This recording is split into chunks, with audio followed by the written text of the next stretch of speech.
Hi there, welcome to the shack, or should I say welcome to the mess. This is a quick video to share with you what's coming up in the next days, weeks and months. I've got a couple of new antennas. The first is a homebrew indoor flag built from two Slinky toys, the kids' toy that was popular many years ago. I bought those Slinkies over a year ago as an experiment and tried them, and to be honest with you, wasn't that impressed with the results. And when you kind of read articles online, people either swear by them, mainly on the basis that because of the geometry of this coil, you have more wire for an antenna in a smaller space.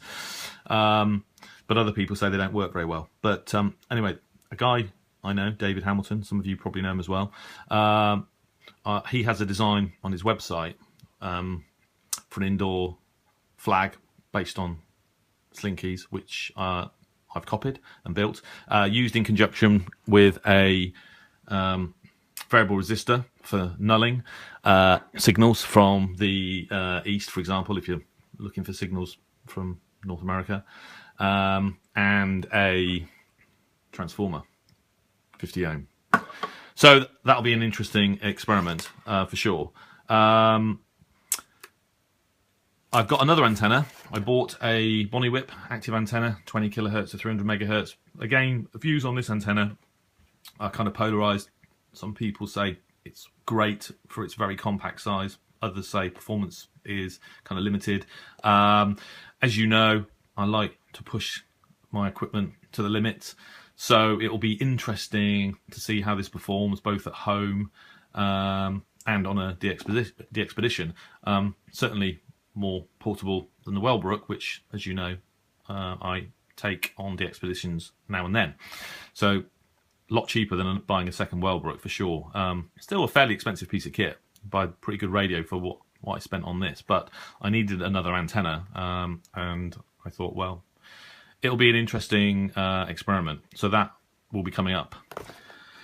As far as receivers go, I've got a couple of new receivers. I bought a Icon ICR20, and I've been wanting a scanner for a long time, and I looked at various models. This one seemed to have good reviews. It's also wideband, so it means that I can use it for medium wave, shortwave. I've been interested actually for quite a long time as to how a scanner like this might perform on shortwave. They tend to be more sensitive at higher frequencies because that's effectively what they're designed for. But you know, it will be really interesting to take this on a DX-pedition and see how it performs. I know it's not very good with very large antennas. It's very prone to overloading. So I might try it in conjunction with the attenuator that I built, which in itself is a limited device. There are better ways of doing it. But again, another experiment. I'm hoping that this performs really well, because compared to the cost of something like the Texan PL310 ET, which has proved to be fantastic, this was quite expensive. But I want to try and at some point get into VHF in parallel with what I'm already doing on medium wave and shortwave. So I thought that this was a reasonable buy. So that will be coming up at some point as well. Another antenna, another receiver that some of you know I've already got is, but I've not actually used it yet, is this bad boy, the Eaton E1, still in the box. Bought again second hand on from eBay. Supposedly the best portable, although I'd say it's hardly portable, shortwave receiver ever manufactured. Time will tell. I'll be testing it against the wonderful Sony ICF 2001D, which is over there, and so that will be another interesting experiment. The other thing that I said I was going to do that I haven't yet is to compare the wonderful Sony ICF SW77, of which I am now proud owner, against the also wonderful, Sony ICF SW55. The 55 is effectively the kind of young little brother of the 77. Slightly less features, doesn't have sync, for example, and there was quite a big price delta. And I read on an article on the Medium Wave Circle website that when these two radios came out, there was a question as to whether the additional cash you required to spend on this radio was worthwhile, because ultimately the performance of these two radios was similar. So I'm still planning to do that. I think it'll be interesting. And as far as new receivers go, our fellow on YouTube, Tudor, has bought an Eaton Satellite, the new model. And he did a really interesting video where he compared its performance against the brilliant Texan PL880. And overall, the little Eaton, I think, was either as sensitive or more sensitive. I think it was more sensitive on medium wave and as sensitive on shortwave. Watch the video. I was literally amazed, because I'd only heard fairly negative things about the Eaton Satellite. Part of the reason might be because of how they marketed it as a satellite, and it's a very small portable radio that probably doesn't have all the bells and whistles that vintage satellite radios have had over the years, since the 1960s.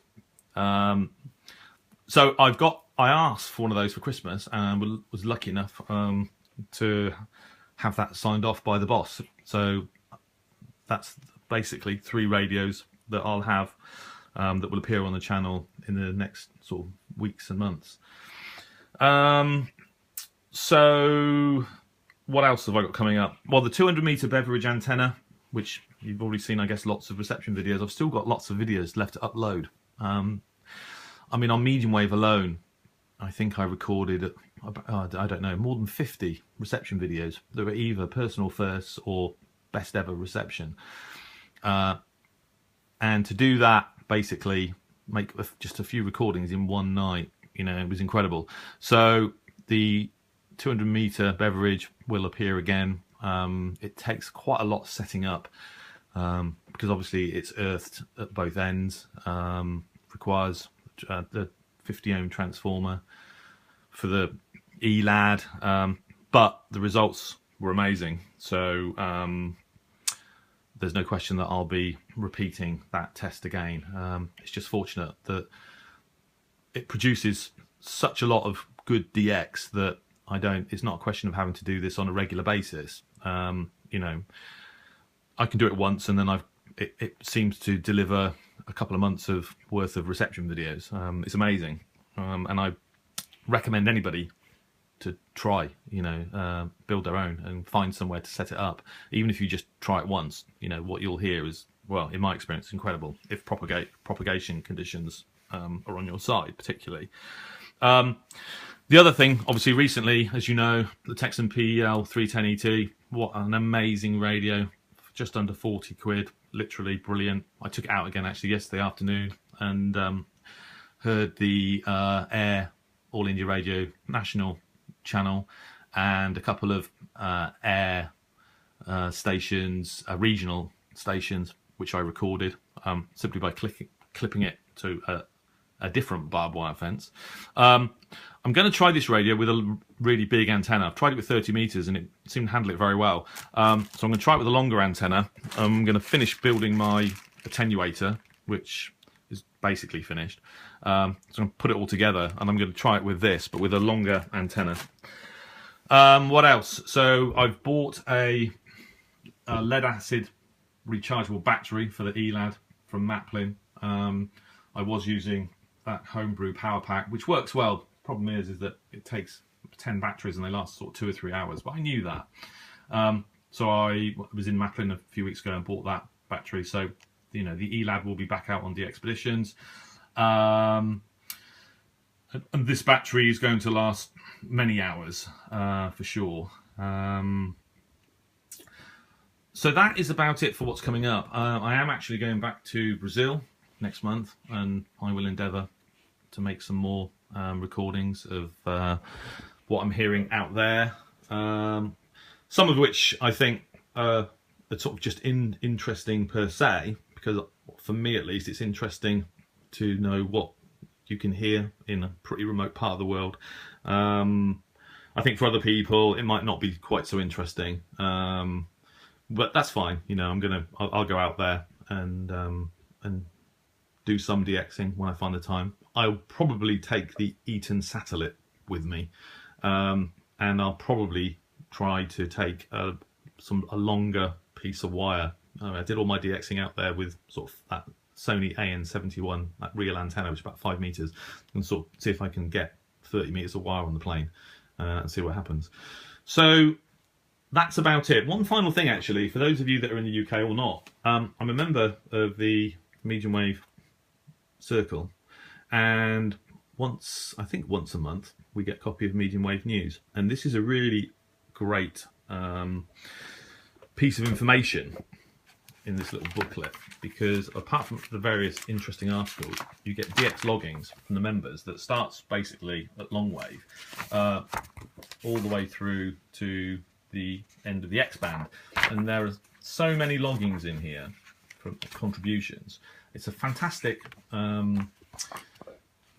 piece of information to have when you're sort of tuning through medium wave, and I'm sure they take members from all over the world.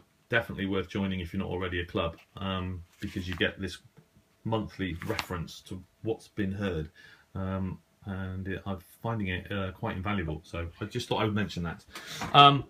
Otherwise, I wish you all a very Merry Christmas and a Happy New Year. Thanks. Bye.